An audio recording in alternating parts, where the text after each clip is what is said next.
कहानी जब हम कहते हैं तो कहानी कहते ही हमारे दिमाग में गल्प आता है। हम लोग सोचते हैं, काल्पनिक कथाओं को बुनने लगते हैं। लेकिन जब हम इस सदन में बैठकर कहानी की बात कर रहे हैं तो इसका अर्थ यही होता है कि उसमें वो सारे तथ्य आए जो हमारी जिज्ञासा को संतुष्ट करते हैं, और यह भी आए कि प्रक्रिया क्या थी, हम कहाँ पहुँचना चाहते थे, कहाँ पहुँचे, और उस सबसे ज़्यादा महत्वपूर्ण बात जो जयदीप जी ने कही कि हम वहाँ कैसे पहुँचे।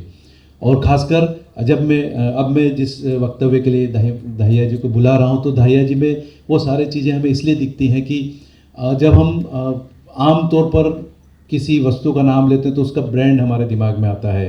हम वॉशिंग पाउडर की बात करते हैं तो हम एक ब्रांड का नाम ले लेते हैं, हम चावल की बात करते हैं तो हम बासमती बोल देते हैं, हम गेहूं की बात करते हैं तो हम शरबती बोल देते हैं, ज़्यादा से ज़्यादा सीहोर का शरबती बोल देते हैं। लेकिन बात उतनी नहीं है, पीछे कितनी किस्में हैं अभी हमने फिल्म में देखा। और दाहिया जी ने केवल उस विविधता को बचाने का काम नहीं किया, बल्कि वे हमारी लोक परंपराओं की, लोक कलाओं की, लोक संस्कृति की विविधताओं को भी बचा रहे हैं।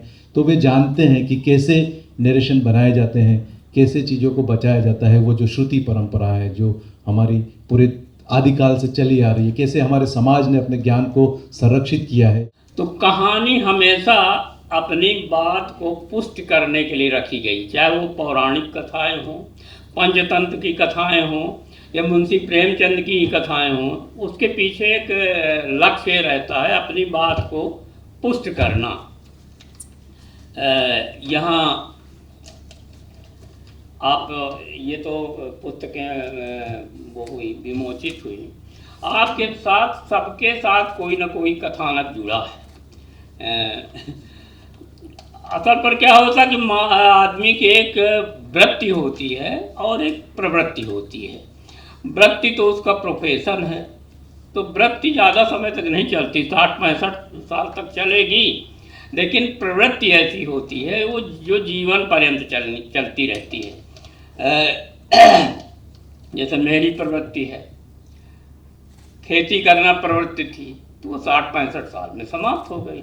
लेकिन जो मेरा लिखना है, लोक साहित्य में काम करना है, कविताएं लिखना है, कहानी या निबंध लिखना है, तो यह बीज संरक्षण वाला काम है। कहीं अगर पता चल गया कि बीज है 40-50 किलोमीटर के अंतर्गत कोई ऐसा परंपरागत बीज है जो समाप्त हो रहा है, तो मैं उसको सहेजने के लिए पहुंच जाता हूं आज भी। तो ये मेरी प्रवृत्ति है। शायद उसी प्रवृत्ति के चलते कुछ लोग बड़े बड़े दुसाहसिक काम भी कर लेते हैं। जैसे आपने देखा दशरथ मांझी जो है लकड़ी काटते थे, पहाड़ में लकड़ी काटते थे, पहाड़ के दूसरी ओर उनकी पत्नी भोजन पहुंचाने गई और एक टीले से गिर के मर गई। अब उनने क्या किया कि उनको एक जुनून सवार हुआ कि मैं इसको यहाँ से रास्ता बना दूंगा। तो उनने करीब 110 मीटर लंबा रास्ता, और वो एक 6-7 मीटर 9 मीटर चौड़ा और 6-7 मीटर का जो पत्थर का एक टीला था उसको काट के उनने रास्ता बना दिया। हमारे गांव में राम लोटन कुशवाहा जी हैं, एक वैद्य थे। तो वो महसूस करते थे कि पहले परसपनिया पठार में जब हम जाते तो नज़दीक ही जड़ी बूटियाँ मिल जाती, लेकिन 10-12 साल बाद उन्होंने अनुभव किया कि अरे अब तो ये यहाँ नहीं मिलती हैं। तो उनने क्या किया कि अपने वाटिका में ही सैकड़ों जड़ी बूटियाँ, पेड़ पौधे लगा लिए। और पिछले साल भाई प्रधानमंत्री जी के मन की बात में भी उनकी किस्सा आ गई, हमारे गांव के थे। यहाँ बैठे हैं हमारे जाकिर हुसैन भाई। जाकिर हुसैन भाई की वृत्ति दूसरी है, आज भी दूसरी वृत्ति है, लेकिन प्रवृत्ति उनको ये महसूस करवाया कि जो हमारा चंबल है, तो यहाँ बहुत सारे पहले गुग्गुल के बहुत सारे नैसर्गिक पौधे उगते थे और लोग उसका उपयोग करते थे। लेकिन उसका विनाशपूर्ण विदोहन जब उसके गोंद का हुआ तो पौधे सूख गए। लीजिए, उनको जुनून सवार हुआ कि फिर से हम यहाँ उगाएंगे पौधे। तो न सिर्फ गुग्गल का चंबल के बिहार में उनने हजारों लाखों पौधे लगवा दिए, बल्कि हजारों लोगों को रोजगार भी मिला। हरीश पवार जी बैठे हुए हैं, उनकी संस्था के प्रमुख हैं देसाई जी। देसाई जी ने महसूस किया कि यहाँ का जो देसी अनाज है, परंपरागत अनाज है, वो विलुप्त हो रहा है। और जो हमारे आदिवासी भाई हैं वो नए तरह की खेती करते हैं तो कर्जदार होते जाते हैं। तो उनने वहाँ के सारे अनाजों को सहेज के बीज बैंक बना दिया और उस बीज बैंक से 25-30 गांव के आदिवासियों को वो लाभ मिलता है। उनने तमाम जैविक मतलब वो भी बनाए, कीटनाशी भी बनाए, ताकि उनको कुछ खरीदना ना पड़े। तो इस तरह से बहुत सारी ऐसी कहानियां हैं, सबके साथ जुड़ी हैं। यहाँ आप लोग बैठे हैं, आप लोग एक प्रतिबद्ध हैं, आपके साथ भी कहानी जुड़ी है, आपका एक विजन है कि हमको ये करना, तभी तो आप इसमें लगे हुए हैं। यहाँ दिल्ली आ गए। जहाँ तक मेरा सवाल है, मैं तो घर का किसान था, किसान बेटा था। पढ़ाई लिखाई के बाद लोक साहित्य पर मेरा रुझान था। वहाँ के मुहावरे, लोकोक्तियाँ, कहावतें, लोकगीत, इन पे काम करता था। तो मैंने महसूस किया कि बहुत सारी हमारा जो लोक साहित्य है, मुहावरे, लोकोक्तियाँ हैं, कहावतें हैं, लोक कथाएँ हैं, उनमें बहुत सारे लोक साहित्य में हमारे परंपरागत अनाज है। लेकिन हमने ये महसूस किया कि 70 के दशक में जब हरित क्रांति आई तो वो सारे अनाज खत्म हो रहे हैं। हमारी 2 गांव में खेती थी, एक पिथौराबाद गांव में, एक दूसरे गांव में। तो 2 किलोमीटर के जब हम रास्ते से जाते तो हम देखते कि वहाँ रंग बिरंगी धान की बालियाँ दिखती। और जब हरित क्रांति आई तो 2-4 बौनी किस्में आई और उनको सबको समाप्त कर दिया। तो हमने सोचा कि भैया, जैसे हमारी कहावत है, किस तरह की है, जो अनुभव होता था हमारे अपढ़ किसानों को, वो सूत्रबद्ध कर देते थे कहावतों में। जैसे किसी किसान के, मान लीजिए जंगल का हमारा खेत है, अब वो करगी धान उनकी बोई थी, उसका आवरण काला होता है, बाल में कांटे होते, सेकुर होते हैं और लाल चावल होता है। तो अब क्या हुआ होगा कि सुअर आया तो करगी धान में 1-2 मुँह मारा होगा, और जब मुंह में कांटे गड़े तो नेवारी तरफ चला गया, नेवारी को पूरी निपटा दिया। तो जो उसका अनुभव जनित ज्ञान था वो कहावत में ढल गया कि धान बोवे करगी, सुअर खा न समधी। अर्थात करगी धान बोइए, न तो सुअर खाएगा न समधी खाएगा। सुअर इसलिए नहीं खाएगा कि मुंह में कांटे गड़ेंगे, समधी को इसलिए नहीं खिलाएंगे कि लाल चावल, उसको तो विष्णु भोग खिलाएंगे। तो इस तरह से ये कहानियाँ बनी। एक कहावत है कि धान बोवे सिकिया, महतारी पावे न बिटिया। अब इसके पीछे एक अंतर कथा है कि माँ बेटी थी या बेटी का बाप था। वर पक्ष के लोग कन्या को देखने के लिए आए तो माँ बेटी ने बढ़िया सिकिया धान का चावल कूट छर के बनाया और खिलाया। अब रिश्तेदारों को इतना भागा कि पूरा पूरा खा लिए, माँ बेटी को बचा ही नहीं। तो कहावत बन गई कि दान बोवे सिकिया, महतारी पावे न बिटिया। ऐसे तमाम लोक कथाएं हैं। अब जैसे डॉक्टर राधेलाल रिछारिया जी ने, जब हमारा अविभाजित मध्य प्रदेश था, तो 22,800 धान की प्रजातियां, परंपरागत धान की प्रजातियां यहाँ उनने सहेजा था, संकलित किया था। हालांकि आज 22,000 तो पूरी समाप्त हो गई, 800 ही शेष बची होंगी जो होंगी। 200-250 हमारे पास हैं, ऐसे कुछ मित्रों के पास हैं, कुछ किसानों के पास हैं। लेकिन एक लोक कथा में कैसे आता है कि धान की बहुत बड़ी विविधता है। सबसे ज़्यादा अगर विविधता है तो धान की है अनाजों में। तो लोक साहित्य में कैसे आता है ये मैं बताता हूँ। हमारे यहाँ एक मापक होता है, उसको कुरई बोलते हैं, 4 सेर का होता है। कहीं छत्तीसगढ़ में उसको काठा बोलते हैं, इधर कुड़ो बोलते हैं भोपाल तरफ। तो वो क्या किया कि उस कुड़ों में वो एक एक दाना धान का वो रखना शुरू किया, अलग अलग धानों की प्रजातियों की। अब वो कूड़ो इतना भर गया कि एक धान को जब रखता, वो गोल टाइप की धान थी, तो बार बार वो ढनक जाती, लुढ़क जाती। तो हमारे बघेली में लुढ़कना को ढनगना कहा जाता है। तो लीजिए उस धान का नाम ही पड़ गया ढनगनी। तो अब मजे की बात है कि हमारे पास सिकिया भी है, करगी भी है और ढनगनी भी है। तो हमने महसूस किया कि इनको, जैसे हमारी बहुत सारी किताबें छपी हैं लोक साहित्य की, तो हमने महसूस किया ठीक है किताब छप जाएगी, लेकिन लोग कैसे प्रमाणित करेंगे कि सिकिया है, ये करगी है और ये ढनगनी है। और कहा अब तक कोदो कुटकी परवा की 3 पाग 2 पानी पकाई कुटकी रानी। 3 पखवाड़े में 2 बार वर्षा हो जाए कुटकी पकाएगी। सामा जेठान ने कहा है सब अनाज से आगे आए, सब अनाजों का दादा भाई माना जाता सामा। तो हमने सोचा कि इनका सबका होना जरूरी है। तो हम कहीं लोक साहित्य के काम में जाते तो उनसे कहते कि भैया वो तो हमको दे दो, तो वह दे देते, तो हर साल अपने खेतों में उगाते। अब देखिए एक और है कठिया गेहूँ, हमारे मध्य प्रदेश का मशहूर गेहूँ, देखने में तो उतना अच्छा नहीं उसका, लेकिन खाने में बहुत स्वादिष्ट है। उसमें बहुत वो लोचदार होता है, बहुत कुछ उसमें वो रहता है, उसके तत्व हैं। तो जो तत्व लोग, जो हमारे वैज्ञानिक लोग अपने लैब से जानते कि इसमें इतना फाइबर है, इतना ये है, वो हमारे लोक साहित्य में किस तरह है।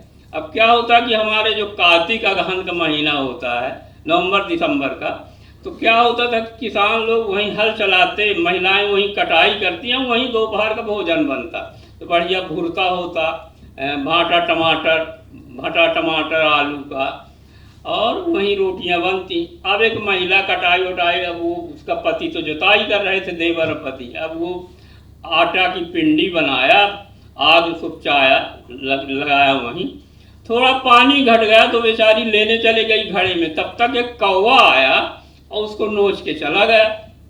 उसको बड़ा गुस्सा आया कि अब मुझको दूसरा बार किसान को पिंडी बनाना पड़ेगी, रोटी बनाना। तो उसने गाली देते हुए कहा कि 10,000 कहे न तो भा मोरे मायके का कि गेहूँ का माने आटा, अर्थात न तो हुआ मेरे मायके के गेहूँ का आटा, नहीं तू नोच कर क्या ले जाता।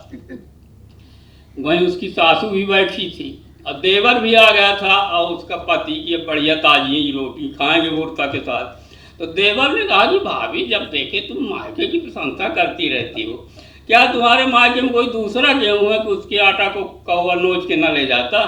अब वहीं सासू बैठी थी, सासू ने कहा कि बेटा तुम लोग नहीं जानती, ये नया गेहूँ विदेशी जो आया उसके खाने वाले हो, हमारे बहू के मायके में कठिया गेहूँ होगा। तो कठिया गेहूँ को अगर कौवा ले जाता तो ये तो पूरी पिंडी ले जाता, लेकिन नोच कर न ले जाता, क्योंकि वो लोचदार होता। तो जो आज लैब में हमारे वैज्ञानिक लोग जानते हैं, वो देखिए किस तरह से आता है। अब मैं जो काम करता था तो मैंने महसूस किया कि सिर्फ ये नहीं है कि हमारे परंपरागत अनाज, वो तो मैं एक शौक के तरह, पहले जैसे लोग कोई डाक टिकट एकत्र करते हैं, कोई सिक्के करते हैं, इस तरह से मैंने उनको सहेजा और छोटे छोटे भूखंडों में उगाता हर साल। लेकिन बाद में मैंने ये महसूस किया कि हजारों साल से यहाँ की परिस्थिति में रस्से बसे हैं, तो कम वर्षा में पक जाते हैं, ओस में पक जाते हैं, आगे पीछे के वो साथ साथ पक जाते हैं। हमने प्रयोग भी किया, जैसे क्या होता कि हमारे यहाँ मानसूनी वर्षा होती है 20-21 जून को और 25 सितंबर को चली जाती है। तो हमने क्या किया कि दोनों, एक IR 36 धान आई थी, आप लोग जानते होंगे, बहुत से लोग उसको बाहर से आई थी, और हमारी नेवारी थी, दोनों 120 दिन में पकने वाली हैं। अगर 1 जुलाई को बो दिया जाए तो दोनों 120 दिन में पक जाएंगी। हमने बोया दोनों को 1 जुलाई में, तो वो 27-28 अक्टूबर को पक गई, दोनों कटाई हो गई। एक हमने और प्रयोग किया कि दोनों को 1 महीना पीछे 1 अगस्त को बोया, तो जो हमारी नेवारी थी तो यहाँ की परिस्थिति में, यहाँ की जलवायु में रची बसी है, तो वो 90 दिन में पक गई। लेकिन जो हमने IR 36 बोया था तो उसने गिनती के अनुसार 120 दिन लिया, तो वो जाके 27-28 नवंबर को पकी।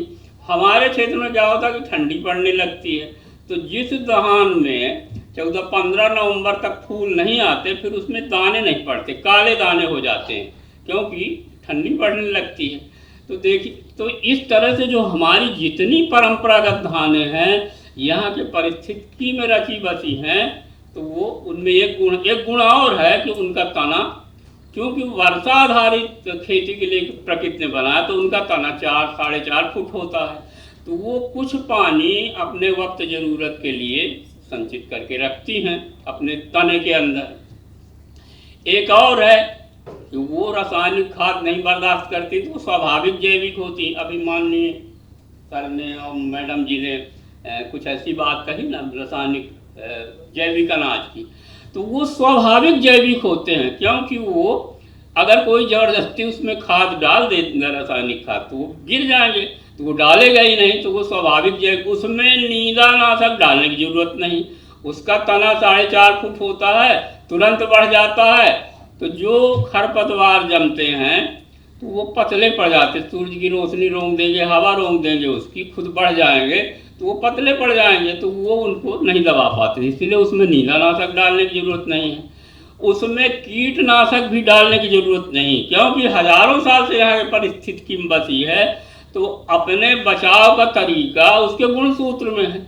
अब जैसे क्या कि कीट लगते हैं, जैसे ही 20-22 सितंबर आती, वर्षा ऋतु समाप्त होती है, तो मकड़ियाँ जो है तो उसमें खेतों में अपना जाल बिछा देंगी, क्योंकि उनका प्रकृति ने जिसको जो दायित्व दिया वो करता। मकड़ियों का क्या काम है, जो हमारे घर में मच्छर और मक्खियाँ बढ़ गई हैं उनको ख़त्म करने का दायित्व है।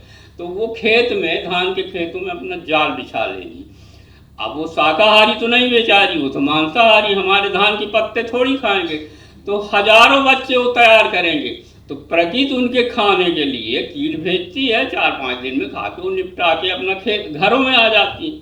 कुछ हमारे ऐसे मित्र कीट भी हैं, ये मित्र शब्द तो प्रकृति की तरफ से कोई नहीं है, सब तो प्रकृति ने उस तरह का बनाया है। तो जैसे जो हमारे शाकाहारी जो अब उनको हम मित्र इसलिए कहते हैं कि हम भी शाकाहारी, वो भी शाकाहारी, तो हमारे शत्रु हो गए, और जो शाकाहारी को मारे वो हमारा मित्र हो गया। तो इस तरह से जो हमारे वो मित्र कीट हैं वो निपटा देते हैं। कभी कभी धान की बालियाँ सफ़ेद हो जाती हैं। 1 एकड़ में आप ज़्यादा से ज़्यादा उन बालों को एकत्र करें और उनका हिसाब लगाएं तो 1-2 किलो आपका बीज खराब होगा, बाकी ना होगा। लेकिन लोग वहाँ ला के पेस्टिसाइड उड़ेल दिए, पूरा खराब कर दिए। परिणाम यह कि हमारे खेतों से केचुए चले गए, मछलियाँ चली गई, मेढक चले गए, केकड़े चले गए, ये सब चले गए। जो हमारी पूरी एक भोजन श्रृंखला थी जीवों की, सांप की, वो सब चले गए। प्रकृति ने किस तरह से तैयार कर रखा था कि अगर हमारे खेत में एक चूहा लगा है, अब चूहा 8-10 बिल बना के रहता है, बहुत सुरक्षित अपने को मानता है, प्रकृति ने सांप बनाया है, वो सांप जा के खा लेगा। लेकिन सांप भी सुरक्षित नहीं है, वहीं आसपास नेवला होगा तो उसको खा लेगा, नेवला भी सुरक्षित नहीं, उसको सियार खा लेगा, कुत्ता खा लेगा। तो एक भोजन श्रृंखला भी हमारी खत्म हो गई। वो हमसे ज़्यादा संवेदनशील थे हमारे जीव जंतु, तो खेत छोड़ के चले गए, हम उसी को खाए जा रहे हैं। परिणाम यह है, और इसका कारण क्या है, ये जो संतुलन हमारा बिगड़ा भोजन को, ये अधिक उत्पादन से ही बिगड़ा। आप देखिए, अंतर्राष्ट्रीय बाजार को सोना हमेशा नियंत्रित करता है। 70 के दशक में सोना का मूल्य लगभग 200 रुपए के आसपास था, और जो हमारे उस समय के जो तृतीय श्रेणी कर्मचारी हो जाते, बाबू हो जाता, कोई पटवारी हो जाता, मास्टर हो जाता, गांव का कोई तृतीय श्रेणी कर्मचारी हो जाता, तो उतना ही वेतन पाता था, 1 तोला सोना पाता था। आज भी 1 तोला सोना पा रहा हो, लेकिन किसान का कितना घट गया मैं ये बताता हूँ। 70 के दशक में कोई अपना 1-2 क्विंटल अगर चावल बेच देता तो उसको 1 तोला सोना मिल जाता। आज अगर हम 10 ग्राम भी लेना चाहें तो हमको, अब कहते हैं और महंगा हो गया, हमको अपना 25 क्विंटल चावल और 30 क्विंटल गेहूँ बेचना पड़ेगा। तो हमारा कितना घट गया, 10-12 गुना घट गया। माने 70 के दशक के 1 रुपए की क्रय शक्ति 10 पैसे बराबर बची। हरित क्रांति आई थी, उत्पादन बढ़ा तो 30 पैसे लगा लीजिए, फिर भी हम 70 पैसे घाटे में हैं। सरकार कहती थी ना कि 2022 में हम दूना कर देंगे, कोई सरकार नहीं कर सकती। दूना उत्पादन कर सकती, अभी भी उत्पादन बढ़ सकता है, लेकिन लाभ किसान को नहीं मिल सकता। अब लाभ अगर लेना है तो इस तरह ये अधिक उत्पादन न बढ़ाइए, संतुलित उत्पादन से लाभ हम मिलेगा कि संतुलित हो, खाने पीने लायक हो। तो इस तरह से हमारे जो गांव में कृषि उद्यमी थे, माने लोहार, बढ़ई, तेली, कुम्हार, चरमकार, इनका हमारा वस्तु विनिमय का सीधे नाता था। एक संविदा होती थी कि इतना इसको अनाज दिया जाएगा, तो वो भी छोड़ के चले गए बेचारे। इसलिए छोड़ के चले गए कि उतने अनाज में काम करेंगे, 10-12 अगर वर्ग कर लेते 10-12 घर में तो 60-70 हज़ार रुपये का अनाज मिलता उनको। आज अगर उतने अनाज को बेचेंगे तो 3000 का होगा, तो काहे, तो वो भी चले गए। हमारा कृषि श्रमिक चला गया, इसलिए चला गया, उसको 2 सेर देते थे हम मजदूरी, तो उसका उसकी क्रय शक्ति आज के हिसाब में 250-300 रुपया बराबर थी। आज उसने अनाज को बेचेगा तो वो 40 रुपये को, वो तो काहे को करेगा काम, वो तो इतना अनाज लेगा कि 14-15 किलो के बराबर हो। किसान अगर उतना देगा तो उसको कोई लाभ ही नहीं होगा। तो इस तरह से जो है, हाँ, इस तरह से जो है तो वो भी चले गए, शहर चले गए। हमारा जो है, हमारा किसान बालक भी चला गया। सपोज करिए किसी के 2 बालक हैं, दोनों पोस्ट ग्रेजुएट। एक को अगर तृतीय श्रेणी की वो कर्मचारी हो गया तो 50-60 हज़ार उठाने लगा। दूसरा अगर 100 कुंटल उत्पादन लेना चाहता है तो पहले बाजार में 1 लाख रुपए ढीलेगा, मिलेगा कितना, 1.5 लाख कुल मिलेगा। एक तरफ उसका भाई 50 हज़ार हर महीने उठा रहा है और दूसरा भाई 6 महीने में पाएगा तो काहे को करेगा, तो वो भी जाके किसी व्यापारी के यहाँ नौकरी कर लेता शहर में 10 बार, क्योंकि उसके भी बाल बच्चे हैं, उसकी भी प्रतिष्ठा रक्षक अनिवार्यता है, उसके भी एक जैसे नात रिश्तेदार हैं। तो इस तरह से गांव में अब कोई नहीं बचा। फोन से खेती होती, 50-60 के अवस्था वाले लोग हैं, फ़ोन कर देंगे तो हार्वेस्टिंग हो जाएगी, जुताई बुवाई हो जाएगी, क्योंकि वो सब लोग चले गए हैं अब। तो इसलिए हमको आपको इस मामले में बहुत कुछ सोचना समझना है और आगे बढ़ना है कि हम अब अधिक उत्पादन न लें बल्कि ठीक ठाक उत्पादन लें। बहुत बहुत धन्यवाद।